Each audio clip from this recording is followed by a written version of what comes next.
Yeah. How do you go about taking pictures of strangers? For example, in a club, or if you just someone sitting in a window of a restaurant or something. Sure. Yeah. Yeah. That was always like something I was a bit scared of when I started taking pictures, and I think as time goes on, it's just easier to photograph strangers. It's difficult in this country because I think in the UK, maybe even in London, if you have a big camera and you're taking pictures of anything really, but strangers especially, then you're kind of just seen as a weirdo. Whereas if you're in, say for example, Hong Kong, or I don't know, any really big city that's used to having lots of tourists in it, but not the UK, because I think there's a real culture of suspicion and fear here. But otherwise, people are used to seeing people with cameras, and you could be taking anything, people just assume you're a tourist, and it's not such a big deal. But for me, yeah, so even in Glasgow, I'm still sometimes kind of wary. In clubs, in nightclubs where there's a lot of young people, students, they tend not to be bothered. And in any way, if you're in a nightclub, you're probably drunk and you're less inhibited. But only once can I really think in Glasgow that I took a photograph. It was in a pub.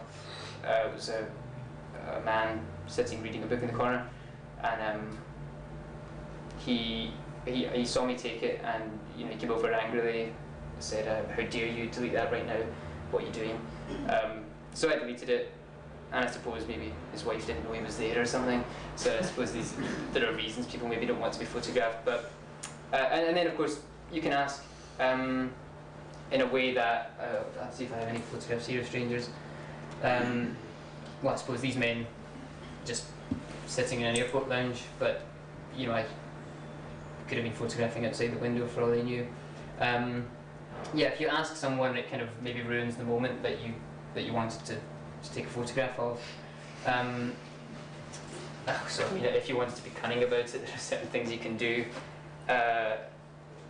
which is maybe, I don't know, have someone else stand near them and pretend to take a photograph of them, but you're taking a photograph of them over there. And also, but if you do that, or if you're just photographing a stranger, you're pointing in their direction. When you take the camera away from your face, don't look at them, look away at something else, and it looks as if you're photographing that. Yeah, so that helps. Yeah. When you responded to people and say, "No, you can't use my photograph for free. Yeah. I think you should pay me something," and they generally is at the end of the matter of some come back and then offer you money?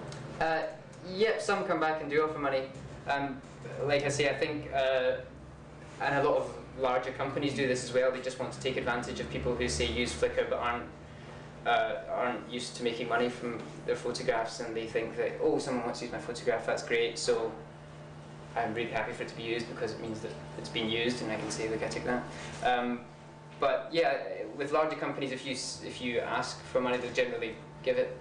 But there are some people, and I mean, say, I don't know, a fashion label in Glasgow which is just starting up, might ask me to take photographs, and I say, well, this is what I charge, and they say, sorry, I can't afford it, and then I say, well, I'll do it for cheaper then, since you're a startup, label, and maybe don't have that kind of money available. But and sometimes they say, no, sorry, just more than I was looking to pay, and then I'll see that they got someone else to do it, maybe for free, maybe for a smaller amount. But I mean, I'm lucky now because I'm in a position where I can say, well, it would be nice if you paid me to take photographs for you, but I don't need it. So if you're not prepared to pay what I think is a fair amount, then go away. But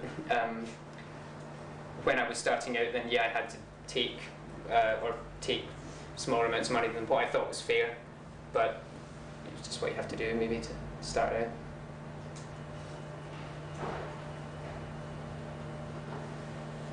But yeah. They were talking about taking pictures of strangers. Do you bother with model releases? Model releases? No. And the thing about model releases is,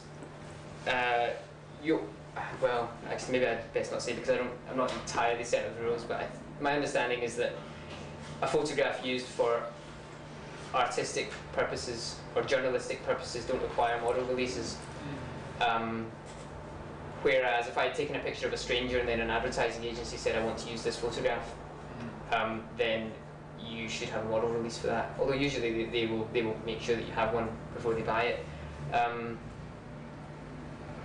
So yeah, I mean that would be troublesome if, say, it was just a stranger and you had no way of contacting them to then ask them if you could have a model release. Oh, sorry, I lost my. Oh, yeah. So I hope that answers your question. Yep. I don't want to pry too much, but how close are the pictures that you're showing to the original shots you took? Oh, yeah. How much do you rely on post-processing? In a way, not much, but in a way, quite a lot. Because I think that sort of, I don't know, my photos tend to be quite vibrant. I like strong colours, and sometimes, but not always, I sort of, maybe not rely, but yeah, I mean, use post-processing to achieve those. To an extent, they're achieved in camera, but then when I'm photographing, I know what I'm going to be doing afterwards to make them that way. But in another respect, not much, because, you know, for example, the original of that shot would just be maybe not as vibrant, and the tone's a little bit flatter. But, you know, I don't put anything in that wasn't there, and I don't take out anything that was there. So it's really just quite basic. It's, you know, for me to process, to put through, you know, post-processing, the average shot I take is just half a minute to 1 minute, rather than, you know, spending half an hour or so on. And I don't, I suppose if it's what a client wants, then of course I do it, but I don't make a point of cleaning up people's faces, blemishes and that kind of thing. Yeah, so.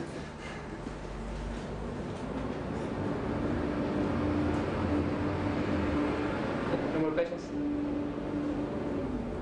Oh, yeah. Can I first say this isn't an innuendo, but do you ever take payment in any other form? Yeah, maybe.